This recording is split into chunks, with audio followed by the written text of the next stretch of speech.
그 보화들을 이 땅에서 마음껏 누릴 수 있는 영적인 은사와 생명과 영원한 천국의 모형들을 우리가 마음껏 누릴 수 있는 것은 어떤 이유에서일까? 그것은 누군가 그 강을 연결시켜주는 예수님처럼 십자가 다리를 놔주셔서 우리를 하늘로 인도하신 것처럼 누군가 그 강을 연결시켜주는 사람이 있었기에 우리는 하늘의 귀한 보화들을 누리면서 땅에 살지만 땅에 속하지 아니하고 신령한 세계를 살면서 우리는 살아가고 있었습니다.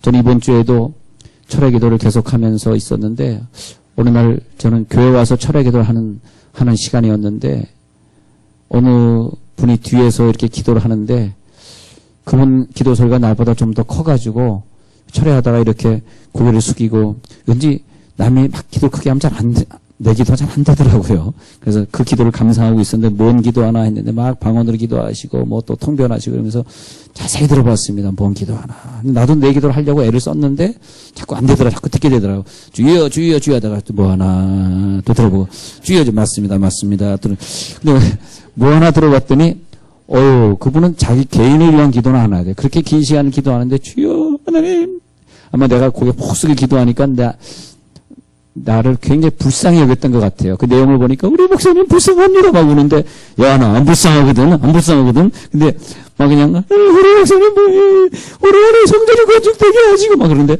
아버지 뭐 저렇게 울면서 짜면서 기도하는가 속으로 그렇게 있었는데 그의 기도의 내용을 보니까 영적으로는 저 하늘의 그 귀한 보화들을 이 땅에 우리 강에 이렇게 수로를 내는 그 하나님의 그 신령한 보화들을 이 땅의 것하고 연결시켜주는 강력한 기도였었습니다. 예, 강력한 기도더라고요. 예, 그런데 이 시대에 보면 그 하나님의 나라와 이 땅을 연결할 수 있는 사람들을 쓰시는데 느헤미야는 하나의 일개의 평신도였어요. 평신도. 그런데 그 느헤미야는 참 이상해요. 느헤미야도 그렇고 아브라함도 그렇고 그다음에 모세도 그렇고 다윗도 그렇고 시므온이라는 사람, 뭐 바울 이런 유형의 사람, 제가 열거한 사람들의 유형의 특징이 뭔지 아세요? 자기 문제도 많았지만 그 시대를 붙들고 기도한 사람들이라는 거예요. 예. 그 시대가 그렇게 걱정스러워서 그 나라와 그 민족을 그렇게 사랑해서 내 민족도 아닌데 그 민족들이 내 사람처럼 느껴져서 그 외국 나라를 붙들고 기도하고 그 나라에 선교 여행을 다니고 몇 달씩 거기 몇 년씩 머물면서 또 교회를 세우고 또 다른 교회로 이동하던 그 바울의 그런 심정처럼 소돔과 고모라가 무너지기 전에 그걸 붙들고 10명만 있어도 제발 용서해달라고 기도하던 아브라함의 기도처럼 이 백성들을 하나님 멸망하시면 내 이름을 생명책에 지워달라고 하는 모세의 기도처럼 쓰임받았던 사람들의 기도는 협소한 기도가 아니라 넓은 기도. 저는요 설교할 때마다 하나님 저 앉아있는 저 사람의 귀에 설교가 들리게 하옵소서. 속된 말로 저 귓구녕에 좀 들리게 하옵소서. 근데 이 설교가 안 들리는 것 같아. 나는 막 설교하면서 분명히 저를 쳐다보고는 있는데 설교가 지금 안 들어가고 있어. 그럼 막 저 사람 지금 왜 나를 쳐다보면서 왜 딴 생각을 하고 있을까? 딴 생각 안 하는 것 같은데 안 들어가고 있어요. 주여 하나님의 음성이 들리게 하여 주옵소서. 근데 하나님의 사랑을 생각하면 정말 그 십자가 사랑입니다. 그래서 요즘 우리 교회에서 부르는 찬양이 있는데 십자가 그 사랑 멀리 떠나서 무너진 나의 삶 속에 잊혀진 주 은혜 돌 같은 내 마음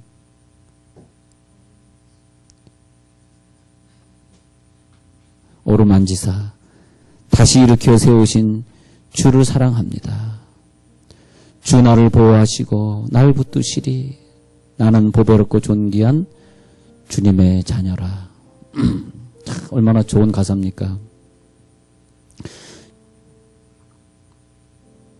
십자가 그 사랑 멀리 떠나서 무너진 나의 삶 속에 잊혀진 주네 돌 같은 내 마음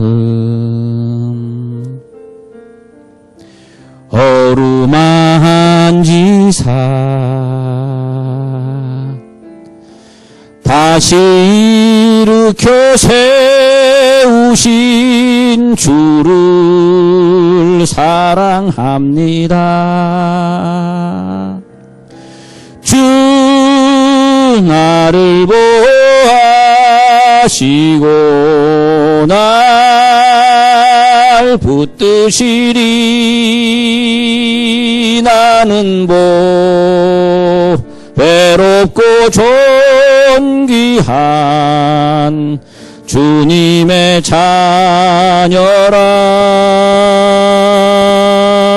주 너를 보호하시고 널 붙드시리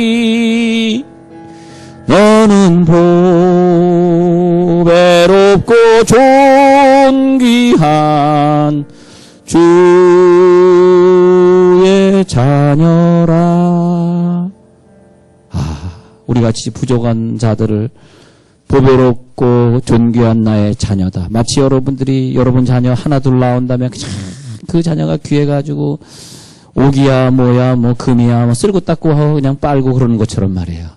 얼마나 하나님이 우리를 사랑하시는지 그 사랑의 은혜가 있기에 또 하루를 살고 그 사랑의 은혜가 있기에 부족하지만 또 하나님이 먹을 것을 주시고 기도 안 하고 살아는 사람도 기도하는 자처럼 복을 주시고 좀 못난 자도 잘난 자처럼 복을 주시고 아무것도 아닌 어부를 들어다가 3,000명 5,000명을 구원하는 그물을 던지게 하시고 넘칩니다. 넘쳐요. 하나님의 사랑이 넘쳐요. 그 사랑이 뭐냐? 잘못된 나를 끝까지 놓지 아니하시고 언젠가는 너가 돌아오겠지. 언젠가는 네가 그 죄를 끊겠지. 하나님의 강에 우리를 연결하실 예수님까지 보내주시어서 어떤 사람은 한번 그 큰 사랑을 체험하고 난 다음에 그 다음에 은혜가 없어서 첫사랑 체험하고 나서 10년 동안 몸부림치면서 하나님 앞에 기도하지 않는 사람이 여기 앉아 있어요. 10년 전에 분명히 하나님이 첫사랑을 줬는데도 그것을 잊어버리고 다시 알곡을 추수하기 위하여서 썰매질을 해야 되는데 10년 동안 하나님이 그 썰매질을 하기 위해서 평평하게 하는 과정이 10년을 걸리고 있어. 하나님, 나도 은사를 체험했던 사람이요. 나도 말씀의 은혜를 받던 사람이요. 나도 하나님 앞에 큰 기도 응답을 체험했던 사람이요. 근데 왜 나는 변화되지 않습니까? 근데 하나님의 추수의 시간에 하나님의 강에 넘치는 것이 오늘 이 시간에 여러분 강으로 접목되기를 간절히 축원합니다. 하나님의 강의 비전이 우리 가운데 들어올 것입니다. 네, 들어올 것이에요. 저는 하나님의 비전을 봤습니다. 우리나라를 선민으로 사용하여 주셔서 수많은 선교사들을 파송하고 저는 우리 교회가 10가정의 풀타임 선교사를 파송할 때까지 기도할 것입니다. 그리고 서울이 아니라 세종시에 7,000명이 모여서 중보기도 하게 하리라는 하나님의 음성을 들었습니다. 물론 지금은 아니겠죠. 저는 하나님의 비전을 한 10년 정도로 생각합니다. 전 여기에 우뚝 서서 10년 동안 기도할 것입니다. 왜냐하면 그 7,000인 가운데는 분명히 유정자들도 계실 것이고 공무원도 계실 것이고 정말 내 나라를 정말로 걱정하는 사람, 정말 이 나라가 선교하다가 하나님 나라까지 가야 된다라는 것을 걱정하는 사람, 그 사람을 하나님이 7,000인의 중보자, 그래서 회개하게 할 것이고, 그래서 하나님께서 동력자들을 세우시는데, 여러분 믿음의 동력자들이 여러분의 생에 필요해요. 우리가 큰 교회가 필요한 게 아니고요. 저는 이 교회 규모를 항상 작게 건축을 해봤기 때문에 이 큰 교회는 제가 잘 안 맞아요. 큰 교회는 저는 꿈이 없습니다. 근데 그러다 보니까 예배를 자꾸 아까도 예배 2번 드리고 또 3번째 지금 똑같이 드리는 거거든요. 설교는 다른 내용이지만. 근데 예배 떠드려야 되는 거 불편함. 그래서 매주일 설교를 여러 번 막 5번 하다 보니까 근데 하나님이 지금까지 20몇 년 동안 그러고 살았는데도 건강을 주셨어요. 그렇잖아요. 여러분이 교회라고 하는 게 무슨 뭐 월세를 낸다, 임대료를 낸다, 아니면 건축을 한다는 것이 다 그 돈이잖아요. 그러면 우리가 공간을 크게 가지면 가질수록 그만큼 우리는 돈을 많이 들여야 된다는 거잖아요. 공간을 작게 가지면 가질수록 돈을 적게 들인다는 거잖아요. 공간을 적게 가지고 그냥 목사만 5번 뛰면 되는 거더라고. 죽여라 죽여. 잡아라 잡아. 근데 그런 거더라고요. 여러분 그러나 그런 가운데 그 공간이 필요한 것이 아니라 기도원 같은 곳에서 우리가 예배를 드려도 예배가 살아있으면 되는 걸 믿으시기 바랍니다. 말씀이 생명이 있으면 되는 것이고 여러분들의 기도가 강한 기도, 사닥다리 기도처럼 올라가는 기도가 되면 될 줄을 믿습니다. 하나님의 은혜를 강같이 오르게 하소서, 살아계심을 보여주게 하소서, 성도들의 헌신이 훨훨 타오르게 하소서. 이 시대에 믿음의 공동체에 같이 합력할 기도 일꾼들이 필요합니다. 기도 일꾼들이 필요해. 예. 저는 사실 여기에 속된 말로 교회를 하려 온 것이 아니고요. 기도 일꾼을 찾으러 왔어요. 죄송해요. 잘못 오셨어요. 나에겐 기도 일꾼이 필요해요. 왜? 우리나라를 선교 국가로 만들어야 되니까. 우리나라가 하나님의 일을 해야 되니까. 저에겐 정치가가 필요한 것이 아니고요. 정치 선거가 저에게 필요한 것이 아니라 저에게는 하나님의 일꾼이 필요해요. 할렐루야. 그래서 그 일꾼들과 하나가 되어서 우리는 기도해야 돼. 예, 기도해야 돼. 예. 우리에게 금은 보화가 없다 할지라도 우리가 주님만 바라보면서 하나님의 살아계심을 늘 체험해가는 사람들. 이번 금요일날 우리가 여기서 9시 예배를 드렸는데 아마 처음으로 많이 온 것 같아요. 거의 꽉 찼더라 금요일. 이 성전이. 금요일 저녁 9시인데 얼마나 바쁘신 시간이에요. 애 돌보셔야죠. 또 여자분들 같은 건 남편 보통 공무원들이 10시쯤 퇴근하더라고요. 예, 그럼 남편 퇴근할 거 준비하고 무릎 꿇고 기다리고 앉아 있어야죠.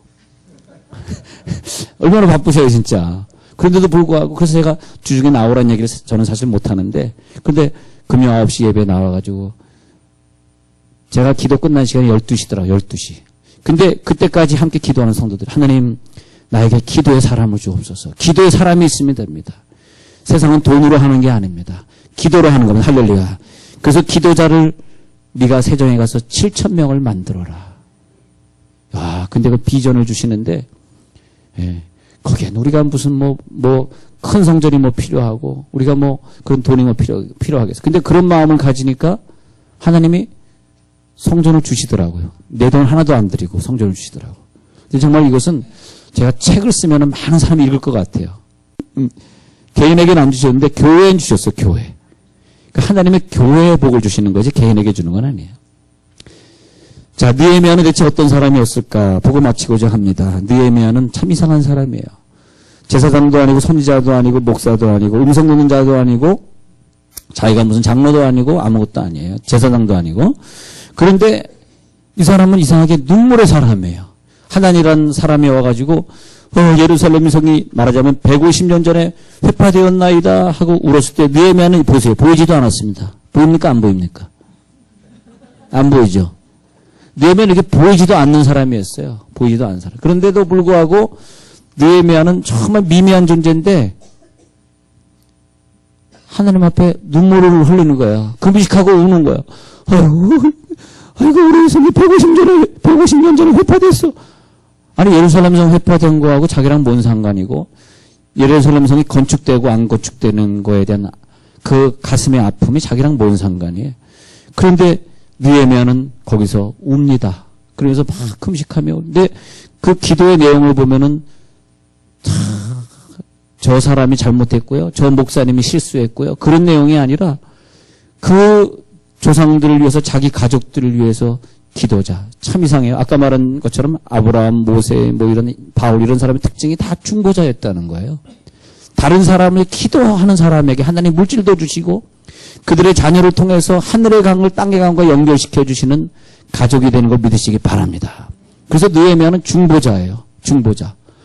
하나님, 내가 이렇게 기도하오니 우리 이스라엘 자손이 범죄한 죄들을 용서해 주옵소서 6절에서 말하고 귀를 기울이시오 눈을 여시사 종의 기도를 들으시옵소서. 첫 번째 느헤미야를 보면 오늘 주보에 있는 것처럼 느헤미야는 무릎을 꺾은 사람이다. 이 말이 뭐냐면 무릎을 꺾은 사람이다. 기도의 사람이다. 중보자다. 오늘 성경에 보세요. 오늘 성경에 보면 느헤미야가 기도할 때 하나님, 내가 이런 문제라고 기도합니다 할 때 보면은 내가 이 말을 듣고 앉아서 울고 피 울며 수일 동안 하나님 앞에 금식하며 4절에 보세요. 기도하였는데 하면서 이르되 하늘의 하나님 여호와 크고 두려우신 하나님이여 주를 사랑하고 주의 계명을 지키는 자에게는 언약을 지키시며 긍휼을 베푸시는 주여 간구하나이다 하면서 기도하고 있어요. 아니 내가 볼 때는 나와 내 자녀만을 위해 기도하면 되는데 뭐 자기가 잘났다고 성전을 놓고 기도하고 있어요. 성전 회파된 걸 가슴 아프게 생각하면서. 예. 그래 계속 보세요. 그래서 6절에도 보면은 예? 주는 귀를 기울이시며 눈을 여시사 종의 기도를 들으시옵소서 기도하고 있어요. 그런데 그 기도가 뭐냐 하니까 6절 7절에 가서 보면은 회개 기도예요. 내 아버지의 집이 범죄하여 내 조상들이 지은 죄를 회개하고 있어요. 내 부모님이 지은 죄, 내 식구들이 예수 안 믿는 죄를 회개하고 있어요. 그것이 뭐냐? 회개기도 허리를 꺾었다 그런 뜻이죠. 허리를 꺾는다는 것은 뭐냐? 회개한다. 다시요. 무릎을 꺾었다는 것은 중보기도 한다. 그 다음에 허리를 꺾었다는 뜻은 뭐냐 하면 6절 7절에 있는 것처럼 회개기도 한다. 그 다음에 세 번째 머리를 꺾었다, 목을 꺾었다라고 하는 것은 4절에 보시면 내가 이 말을 듣고 앉아서 울고 수일 동안 슬퍼하며 하나님 앞에 금식하며 기도한다. 기도 중에서도 금식하며 기도하는 것은 겸손한 기도. 나를 자책하는 기도가 되겠습니다. 그죠? 그래서 머리를 꺾어라, 목을 꺾어라 그 말이 뭐냐 하면은 겸손하라. 근데 느헤미야는 이 세 가지를 완성한 사람이 겸손하게 기도하고 회개하고 기도하고 그리고 자기 식구들의 죄값을 다 짊어지면서 무릎을 꿇었고 다윗을 하나님이 기뻐하셨던 것은 다윗은 전쟁에 나가기 전마다 하나님 앞에 먼저 무릎을 꿇어요. 그러면서 내가 이번에 싸워야 되는데 내가 저 사람과 싸워서 이기겠습니까? 그 일라와 그 사람들을 그 일라 사람들이 나와 내 사람들을 사울의 손에 넘기겠나이까? 사무엘상 23장 12절. Again, David asked, Will the citizens of Keilah surrender me and my men to Saul? 사울 왕에게 우리를 갖다 체포에다가 갖다 주겠나이까? Keilah surrender me and my men to Saul. 그렇게 asking을 하고 있어. 하나님 앞에 요구를 하고 기도하고. 가끔가다 영어 문제 한 번씩 읽어줘 좀 유식하게 보이잖아요. 죄송합니다. 네. 그래가지고 그 사람에게 우리가 그것을 갖다가 맡기는데 하나님 나를 도와주시겠습니까? 이번 전쟁에서 내가 싸움에서 이기겠나이까? 항상 물어봐요. 하나님이 그래서 다윗에게 야 너는 전쟁 나가기 전에 먼저 기도로 물어보니까 이 전쟁은 100% 이기게 하리라. 자, 우리 이스라엘 문화를 새벽 기도 때 공부하면서 배웠습니다. 이스라엘 문화. 전쟁은 이름을 거는 것이다. 그래서 하나님 이름을 걸었느냐. 법궤를 가져가는 것이고요. 그럼 이기는 것이고 세 번째는 먼저 기도하고 가는 거. 하나님께 먼저 물어봐야 돼. 하나님, 우리 아이가 이번에 긴 여행을 떠나는데 하나님 도와주시겠나이까? 항상 먼저 물어보면 그건 승리하는 여행이 되는 거야. 할렐루야. 근데 느헤미야는 보니까 하나님 내가 이런 일을 하는데 하나님 나를 기억하옵소서 하면서 기도합니다. 그러니까 하나님이 이 이름도 없는 느헤미야라는 사람이 성경에서 유명한 사람이 아니에요. 그냥 여기 나타났다가 사라지는 사람에 불과합니다. 진짜입니다. 느헤미야는 선지자도 아니고 왕도 아니기 때문에 성경에 기록될 만한 인물이 아니에요. 아주 미미한 존재예요. 근데 이 평신도가 그냥 그걸 놓고 막 울면서 기도하니까 그 다음에 쭉 건너뛰어서 11절을 보고 마치려고 하는데요. 1장 11절 끝부분에 가서 이 사람 앞에서 우리가 은혜를 입게 하옵소서 종들의 기도를 들으시옵소서라고 11절에서 고백하니까 마지막에 그때 내가 왕의 술관원이 되었느니라. 이게 결론이에요. 그때 하나님이 나를 갖다가 경호대장을 삼아 주셨더라. 그래서 그 권한을 가지고 왕에게 부탁해가지고 사람들을 끌고 52일 동안 느헤미야 성전을 재건하게 되는 축복을 받게 되죠. 여러분 이걸 중요합니다. 우리 하나님 앞에 기도를 많이 하는데 먼저 그러기 위해서는 오늘 제가 결론적으로 부탁드리고 싶은 것은 느헤미야처럼 예수의 마음을 가지고 흔적을 가지고 비전을 가지고 기도하는 사람이 되시길 바랍니다. 그게 긴 인생 허비하지 않고 빨리 응답받는 비결입니다. 그것을 우리도 알아야 돼요. 그래서 빨리 예수님 내가 이제 이 세상을 살아가면서 이 중보자의 헌신에 빨리 들어가게 하시고 내가 예수의 사람들 만나게 하시고 그 수많은 사람들과 함께 7천인의 중보기도자가 되게 하시고 성경에 있는 말씀대로 기도하라 구하라 두드리라 어디서 이 장소에서 하나님이 기도하게 하시고 구하게 하시고 두드리게 하시고 제가 비전을 가지고 혈혈단신 혈혈단신으로 이 장소에 내려왔는데 하나님이 엄청난 기도자들을 만나게 하셨습니다. 함께 기도하면서 자기 가정을 위해 기도하고 자녀의 미래를 위해 기도하고 나라의 국가 위에 비전을 놓고 일꾼들을 세우기 위해서 기도할 때 이제 우리는 하나님 주는 교회가 되겠습니다. 선교사들에게 주고 가난한 이웃들에게 주고 주라 그리하면 너에게 채워주시리라. 주님의 약속은 계속 두드리라 했기 때문에 이 장소에서 계속 두드리겠습니다. 계속 하나님의 사람을 만들어 나가겠습니다. 우리 일꾼들이 세계의 훌륭한 일꾼들이 되게 하겠습니다. 지금도 뉴욕에 가서 공부하고 있는 아이들이 있는데 이 아이들이 돌아오는 날 저들이 훌륭한 일꾼들이 될 것입니다. 우리는 항상 기도할 때 주여 예수님의 삶을 살게 하시고 예수님의 삶을 우리들의 삶 속에 그대로 실천하게 해 주옵소서. 여러분 예수의 비전이 뭐냐 하면요. 평신도를 들어다 힘없는 사람을 들어다가 베드로 바울, 요한 이렇게 만드는 비전이지 바리새인 유명한 사람을 들어다 만드는 비전이 아니에요. 그래서 예수님 비전은 예수꾼, 예수의 일꾼, 예수의 사람을 만드는데 평범한 사람, 저와 여러분들이 전 평범한 사람이고 아무것도 없는 사람인데 목사가 됐잖아. 얼마나 감사합니까? 예. 그걸 보라 이거지. 참 별볼일 없는 애인데 목사가 됐잖아. 이걸 보라는 거죠. 여러분들도 마찬가지예요. 여러분 예수님보다 더 큰 일을 하리라라는 그 예언을 이루실 사람은 오늘도 찾고 있는 걸 믿으시기 바랍니다. 땅 끝까지 예수님을 전도하겠다고 선교의 비전을 가진 사람들이 이 선교주일에 필요하다는 거예요. 여러분 비전을 크게 가지시기 바라고 쓸데없는 죄나 쓸데없는 본능이나 쓸데없는 것에 집착을 하면서 아까운 젊음을 소비하지 마시고 주여 오늘 나를 일꾼 삼으시고 나도 수많은 예수 일꾼들 만들어가는 7천인의 사람을 찾는 일에 나도 동참하게 하여 주시옵소서. 기도하시기 바랍니다.